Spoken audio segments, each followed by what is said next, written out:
연봉 10만 달러, 한국 돈으로 약 1억 5천만 원 정도 되는 돈인데 미국 전체 기준으로 보면 중위소득보다 높은 편입니다.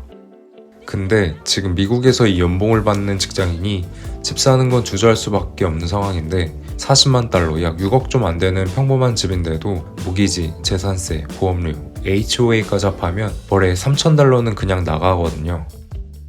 이게 어느 정도냐면 세후소득의 절반 가까이가 주거비로 빠져나갈 수 있는 구조인 겁니다. 오늘은 왜 미국 중산층조차 집 사는 걸 망설이게 되는지 풀어볼게요.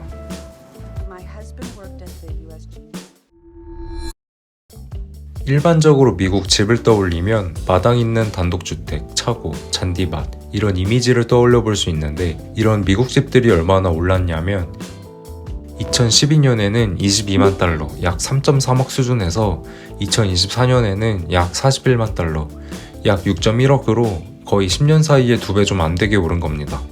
여기서 중요한 게 평균 집값이 아닌 딱 중간 순위의 집값인데 초고가 저택으로 왜곡된 수치가 아니라 실제로 딱 가운데 가격이 저 정도라는 거예요.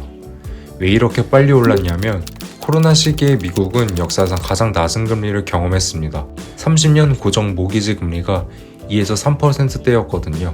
그러다 보니 돈을 빌리는 비용이 거의 반값 수준이 되면서 수요가 폭발할 수밖에 없었죠.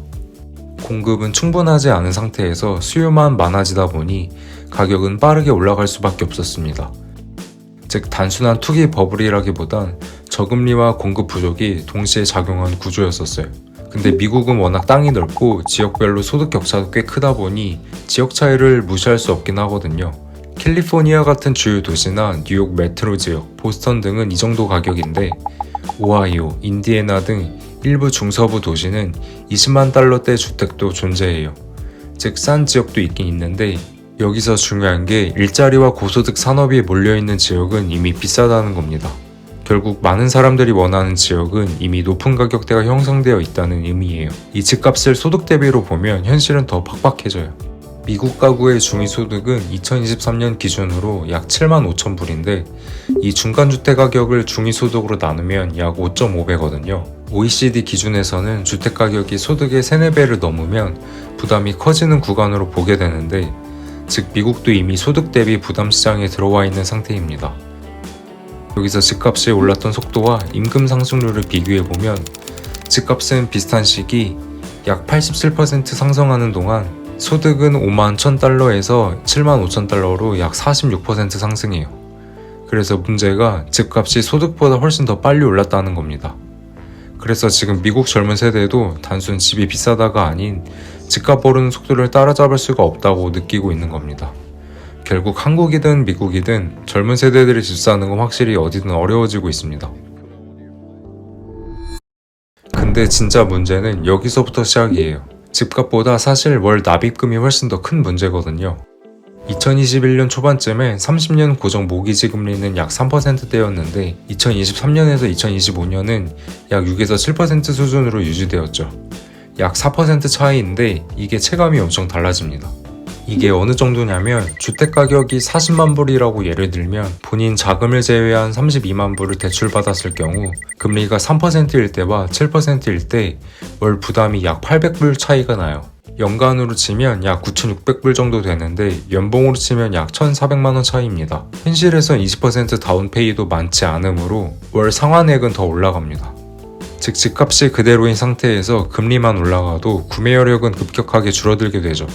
그래서 실제 구매여력 지표가 어떻게 변했냐면 2021년에는 중위소득 가구가 중간가격 주택을 감당할 수 있는 구조였는데 2023년에서 2024년 들어 이 지수가 크게 하락해버립니다. 즉 중위소득 가구가 중간집을 사기 어려운 상황인 거예요. 근데 보통 금리가 오르면 수요가 줄어들 테니 가격이 떨어질 거라 생각할 수 있는데 미국은 생각보다 가격이 급락하지 않습니다. 이게 이유가 기존 낮은 금리로 대출을 받은 사람들이 금리가 오른 후에 집을 팔지 않으려는 현상 때문인데 코로나 시기 때 3% 금리로 집을 산 사람들은 그래서 웬만하면 지금 팔지 않아요. 지금 집 팔고 새 집 사면 7% 금리 적용받을 텐데 진짜 급한 일 아니고서는 절대 안 팔죠. 그래서 지금 벌어지는 현상이 기존 집주인은 3%대 금리 유지하면서 안 팔고 신규 구매자는 7% 금리 부담하면서 못 사는 결국 매물이 감소해서 거래량이 줄어들고 가격 급락 없이 정체되어 시장 유동성이 낮아지게 됐죠. 여기서 한 가지 한국과 비교해보자면 한국은 변동금리 비중이 높은 편인데 미국은 30년 고정금리가 일반적이에요. 즉 한국은 금리가 오르면 기존 대출자도 부담이 증가하지만 미국은 기존 대출자는 보호되고 신규 진입자만 부담이 증가한다고 볼 수 있죠. 이 차이가 시장 반응을 완전히 다르게 만듭니다. 이제까지 모기지가 문제였는데 지금부터는 세금 폭탄이 기다리고 있어요. 먼저 미국의 재산세가 있는데 이 보유세 구조가 한국과 달라요. 지방정부 재정의 상당 부분이 이 재산세에 의존하고 있습니다. 주별로 차이는 크지만 미국 평균 재산세율은 약 1에서 2% 수준입니다. 예를 들어 40만 달러 주택에 세율 1.5%가 적용되면 연 6,000불, 월 500불, 즉 75만 원을 고정적으로 내야 하는데 텍사스나 뉴저지 일부 지역은 재산세가 2%가 넘는 지역도 있어요. 또 미국은 기후 리스크를 무시할 수 없거든요. 한국은 화재보험이 비교적 저렴한 편인데 미국은 최근 몇 년 사이 보험료까지 크게 상승했습니다. 이게 플로리다 지역은 허리케인, 캘리포니아는 산불 리스크 때문에 보험료 인상으로 이어진 건데 일부 지역에서는 연간 5,000불에서 10,000불이에요. 평균적으로 계산하더라도 연 1,500불에서 3,000불 정도 되는 수준인데 월로 따지면 150불에서 250불 정도 되는 금액이죠. 그 다음은 HOA라고 미국식 관리비인데 미국 교회 단독주택도 HOA 비용이 붙는 경우가 많습니다. 이게 근데 단순한 관리비가 아니라 외관 색상, 잔디 상태, 심지어 크리스마스 장식까지 규정이 있는 일종의 규약 공동체 구조예요. 지역, 시설별로 차이가 있으나 평균적으로 월 200에서 500불 수준입니다. 집을 샀다고 해서 완전히 자유로워지는 게 아닌 겁니다. 그래서 40만 불 집을 기준으로 다시 계산해보면 모기지, 재산세, 보험료, HOA 등을 합치면 월에 약 3,300불, 연으로는 약 4만 불 이상이 돼요. 그래서 세전연봉 10만 불 직장인을 예로 들면 연방세, 주세, 사회보장세를 제외하면 실수령은 약 7만 불, 월에 약 5,800불인데 여기에 주거비 3,300불이 나가면 남는 돈은 약 2,500불이 되는 거죠. 여기서 이제 건강보험, 차 렌트비, 식비, 자녀 교육비 등까지 고려하면 허리띠를 졸라 매야 하는 수준이 됩니다.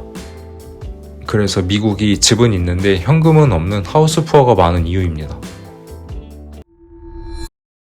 그래서 정리해보면 한국은 서울 중심의 집값이 압도적으로 높아서 소득 대비 배수로 보면 10배를 넘어 미국보다도 훨씬 높지만 한국은 재산세 부담은 미국보다 낮은 편이고 HOA 같은 강제 관리 구조는 거의 없는 편이며 보험료 부담도 상대적으로 적다고 볼 수 있으나 집값 자체가 진입장벽인 셈인 거죠. 반면 미국은 집을 사는 게 시작부터 부담인 구조라고 볼 수 있습니다.